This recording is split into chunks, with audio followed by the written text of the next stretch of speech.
So millions and millions of Americans are currently becoming sick. Sick physically and sick mentally. A lot of this has to do with what the economy is putting us through right now. Millions of people can't afford their daily bills. They can't afford essentials like food, shelter, even simple medications. I was just at a pharmacy the other day. You may be able to hear it in my voice. I have a little bit of a cold. And I was in this pharmacy the other day. And this couple took a bunch of medicine up to the counter. The problem was they couldn't afford it. And they were talking to the person behind the counter and simply explaining their situation. But here's the thing, they couldn't afford it. They couldn't afford the medicine that they needed. Okay? Now, here's the reason I bring this up. People right now are having to decide between food, shelter, utilities, right, medication, their monthly bills. They have to decide what do they pay for and what can wait for another month. This is causing millions of people to get absolutely sick, and they can't get better. But this is not the only thing that's causing people to get sick, and I'll explain more on that in just a moment. But all I ask is one thing. It takes 2 seconds. Go ahead, hit that like button if you enjoy these daily updates. And now let's begin.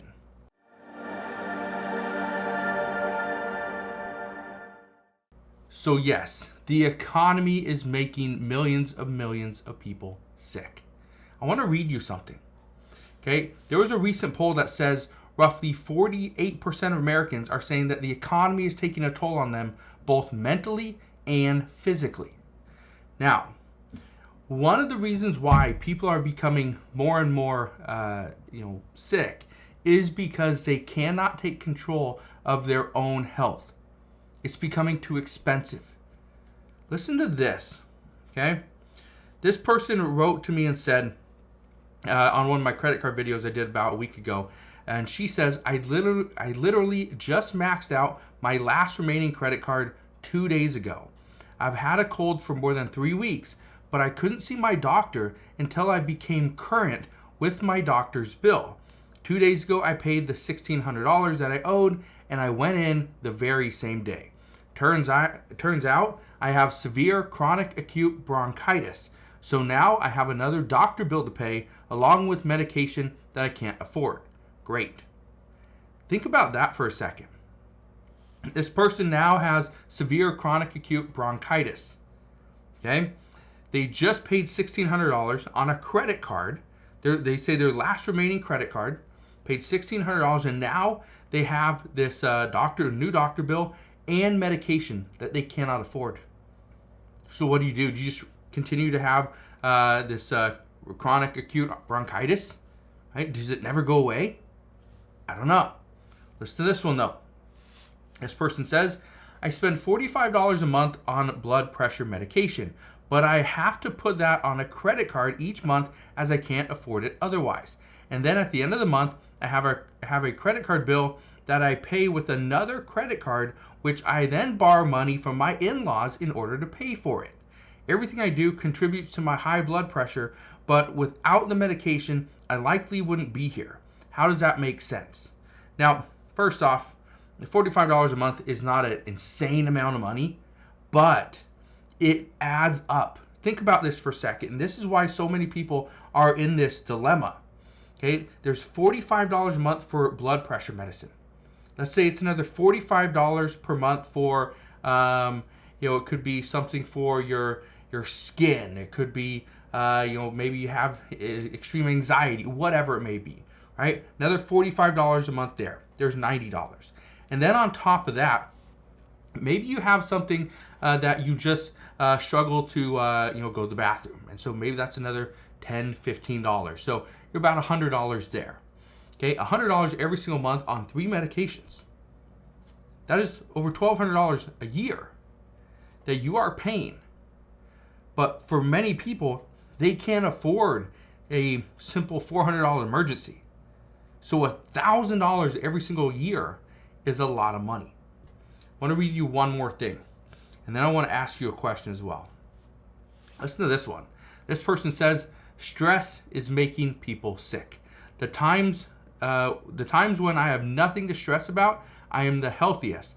But whenever I have something I'm stressing over, i.e. a mortgage, job, family, health, bills, that is when I am always sick as a dog.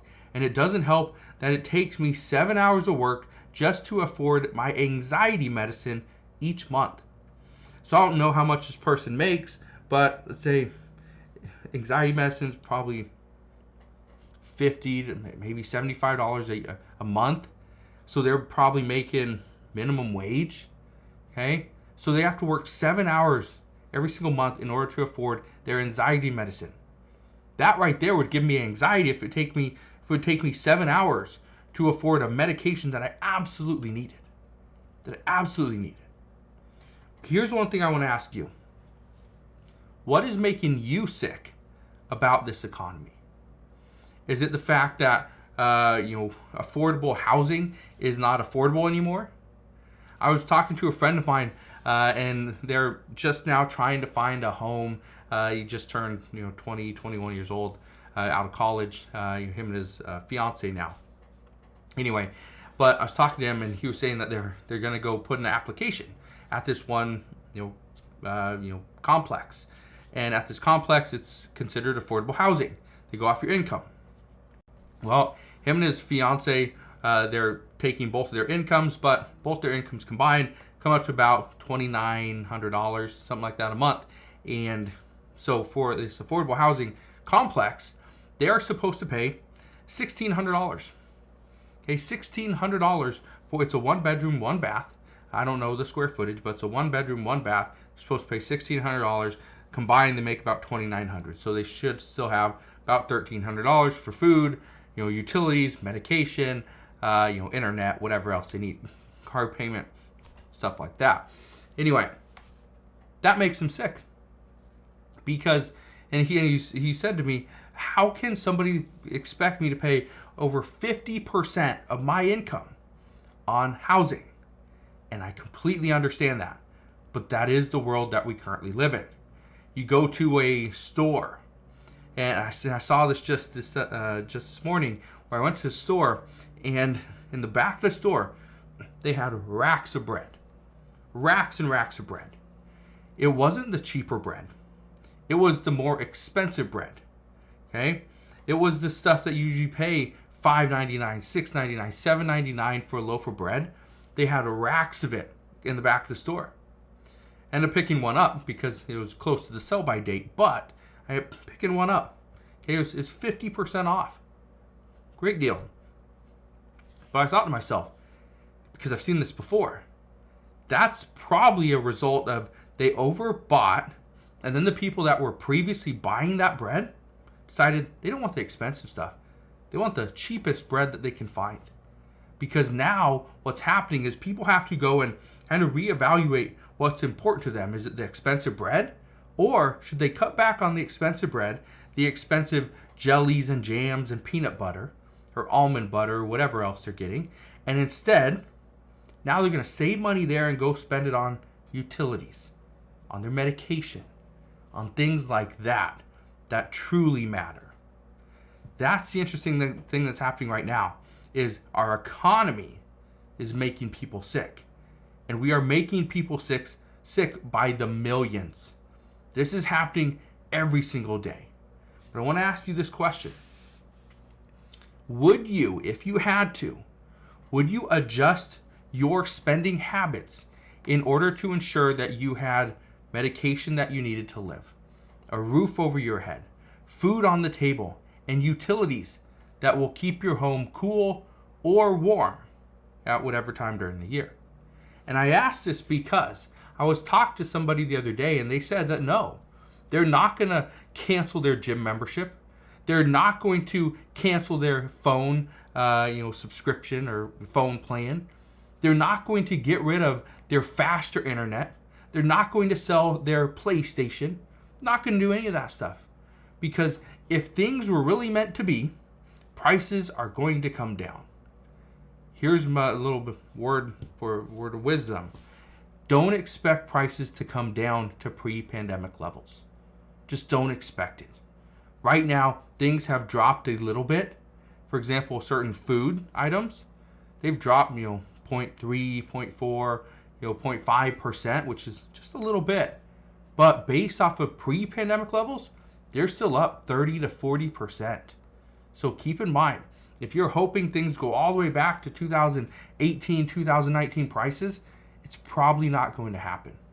And so that's where things are going to get really tough. So we'll see what happens moving forward. All I can tell you is I will be here every step of the way, and I'll fill you in on all the latest news and updates. But that is what we know as of today. So again, thank you guys for watching. Consider subscribing, and I'll see you guys on the next one.